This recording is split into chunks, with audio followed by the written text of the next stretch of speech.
Thiru Mavalaman, last speaker. Yes, allowed. அவைத் தலைவர் அவர்களே, 3 வார கால போராட்டத்திற்கு பிறகு எங்களுக்கு இந்த வாய்ப்பை வழங்கியமைக்காக முதலில் என்னுடைய நெஞ்சார்ந்த நன்றியை தெரிவித்துக் கொள்கிறேன். உலகில் வளர்ந்து வருகிற வல்லரசுகளில் ஒரு மாபெரும் வல்லரசாக இந்திய பேரரசு விளங்குகிறது.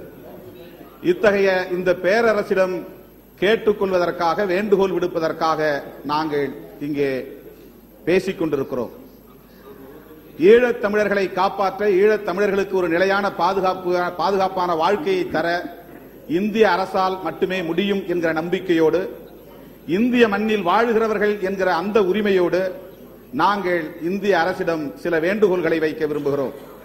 இந்திய அரசு நினைத்தால், இந்திய பேரரசு மனது வைத்தால், இந்திய பேரரசு மனிதாபிமானத்தோடு ஈழத்தமிழர் பிரச்சனையை அணுகினால் அந்த மக்களுக்கு ஒரு நிலையான பாதுகாப்பான வாழ்வை உருவாக்கி தர முடியும் என்கிற காரணத்தினால் சில வேண்டுகோள்களை வைக்க கடமைப்பட்டிருக்கிறோம்.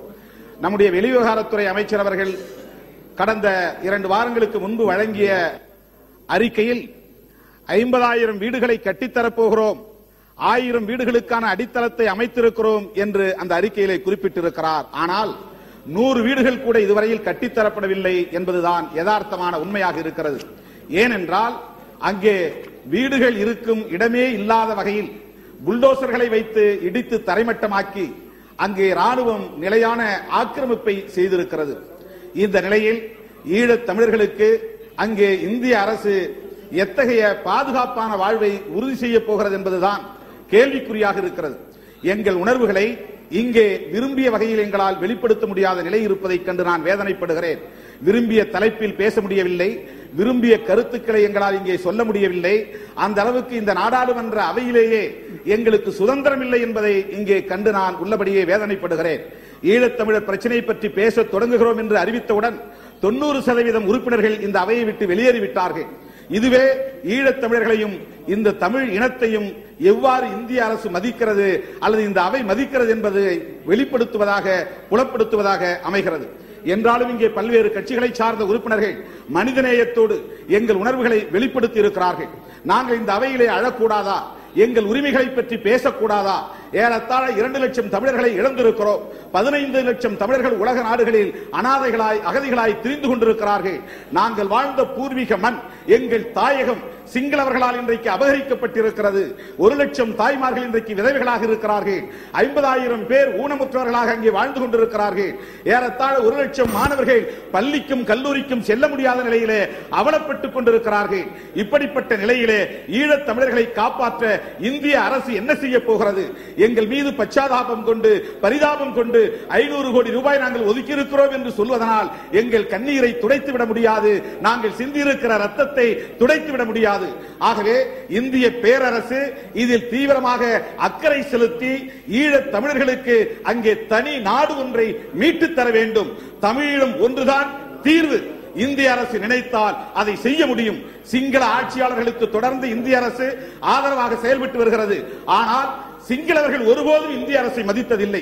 அவர்கள் எந்த ஒப்பந்தத்தையும் நிறைவேற்றியதில்லை. சீனர்களோடும் பாகிஸ்தானியர்களோடும் இன்னும் அண்டை நாடுகள் நமக்கு எதிரான நாடுகளோடும் அவர்கள் நெருங்கிய உறவை வைத்துக் கொண்டிருக்கிறார்கள். ஆனால் எம் தமிழ் மக்கள் இந்தியாவை தம்முடைய தாயகமாக கருதுகிறார்கள். 1927 காந்தியடிகள் யாழ்ப்பாணத்திற்கு சென்ற போது அங்கே பூங்கொத்து கொடுத்து வரவேற்று அவரை பெருமைப்படுத்தியவர்கள் எம் தமிழ் மக்கள். அங்கே இளைஞர் காங்கிரஸ் இயக்கத்தை உருவாக்கியவர்கள் எம் தமிழ் மக்கள். காந்தியடிகளை தம்முடைய தந்தையாகவே ஏற்றுக்கொண்டார்கள். இந்தியாவுக்கும் பாகிஸ்தானுக்கும் கிரிக்கெட் போட்டி நடந்தால் கூட இந்தியா வெற்றி பெற வேண்டும் என்று விரும்புகிறவர்கள் தான் எம் தமிழ் மக்கள். இந்தியா வெற்றி பெற்றால் பட்டாசு கொளுத்தி மகிழ்ச்சி அடையக்கூடியவர்கள் தான் தமிழ் மக்கள். ஆக இந்தியாவை தம்முடைய தாயகமாக கருதி நம்பி கிடந்த மக்களை இந்திய அரசு கைவிட்டு விட்டதே என்ற வேதனையை இங்கே நாங்கள் வெளிப்படுத்த விரும்புகிறோம். இன்றைக்கு ஈழத்திலே மட்டுமல்ல, மலையகத்திலே வாழக்கூடிய மக்கள் அவர்கள் இன்றைக்கு கொத்தடிமைகளாக இங்கே வாழ்ந்து கொண்டிருக்கிறார்கள். நம்முடைய சாஸ்திரி அவர்கள் பிரதமராக இருந்த போது பண்டாரநாயக்க அவர்களோடு 1964 போட்ட ஒப்பந்தத்தை இலங்கை அரசு மதித்ததா? அவர்களுக்கு உரிய குடியுரிமையை வழங்கினார்களா? வாக்குரிமையை வழங்குகிறார்களா? இன்னும் அங்கே அவர்கள் அனாதைகளாக கொத்தடிமைகளாக வாழக்கூடிய நிலை இருக்கிறது. கச்சத்தீவு அருகே தமிழ்நாட்டில் மீன்பிடிக்க செல்ல முடியவில்லை. கடந்த 25 ஆண்டுகளில் ஏறத்தாழ 300 பேர் படுகொலை செய்யப்பட்டிருக்கிறார்கள், காணாமல் போயிருக்கிறார்கள். அப்படி தமிழ்நாட்டு மீனவர்கள் படுகொலை செய்யப்படுகிற நிலையிலும் கூட இந்திய அரசு ஒரே ஒரு முறை கூட கண்டித்ததில்லை. சிங்கள அரசுக்கு இந்திய அரசு பயப்படுகிறதா அல்லது தமிழர்கள் பிரச்சனையை ஒரு பொருட்டாக மதிக்காமல் எங்களை அவமதிக்கிறதா என்கிற கேள்வியை இந்த அவையிலே நான் எழுப்ப விரும்புகிறேன். இந்திய அரசை நாங்கள் நம்பியிருக்கிற காரணத்தினால் இந்திய எல்லைக்குள்ளே தமிழ்நாடு இருக்கிறது என்கிற அந்த உணர்வின் அடிப்படையில் இந்தியாவில் வாழக்கூடிய தமிழ் தேசிய இனங்களிலேயே மிகப்பெரிய தேசிய இனம் தமிழ் தேசிய இனம்.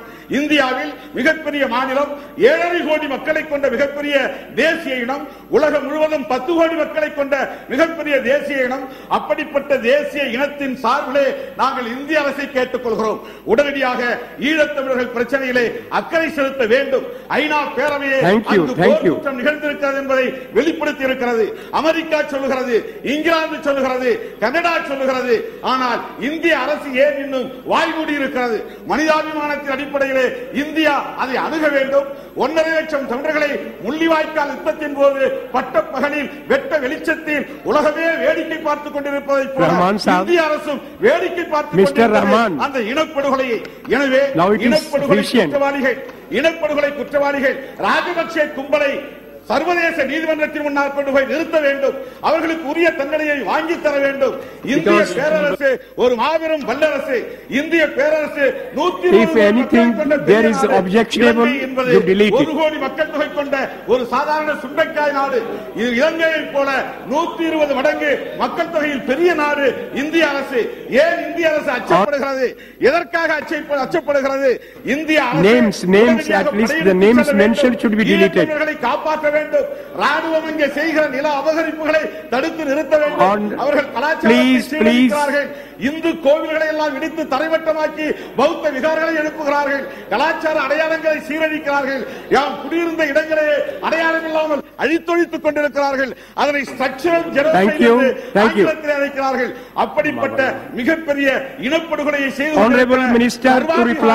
21ஆம் நூற்றாண்டில் சர்வாதிகாரி ராஜபக்சேவுக்கு தண்டனை வாங்கி தர வேண்டும். அது இந்திய அரசால் தான் முடியும். ஈழத் தமிழர்களுக்கு தனிநாடு வேண்டும். இந்திய அரசால் தான் முடியும். ராஜீவ்காந்தி அவர்கள் இருந்தபோது அங்கே அந்த மக்களுக்கு உணவு வழங்கினார். இங்கிருந்து விமானத்தை அப்படி ஒரு ராஜீவ்காந்தி எடுத்ததை போல இன்றைய அரசு துணிச்சலாய் முடிவெடுக்க வேண்டும். இலங்கையின் மீது படையெடுக்க வேண்டும். ஈழத் தமிழர்களுக்கு தனி நாடு பெற்றுத்தர வேண்டும் என்கிற வேண்டுகோளை வைத்து நிறைவு செய்து விடைபெறுகிறேன். रहमान साहब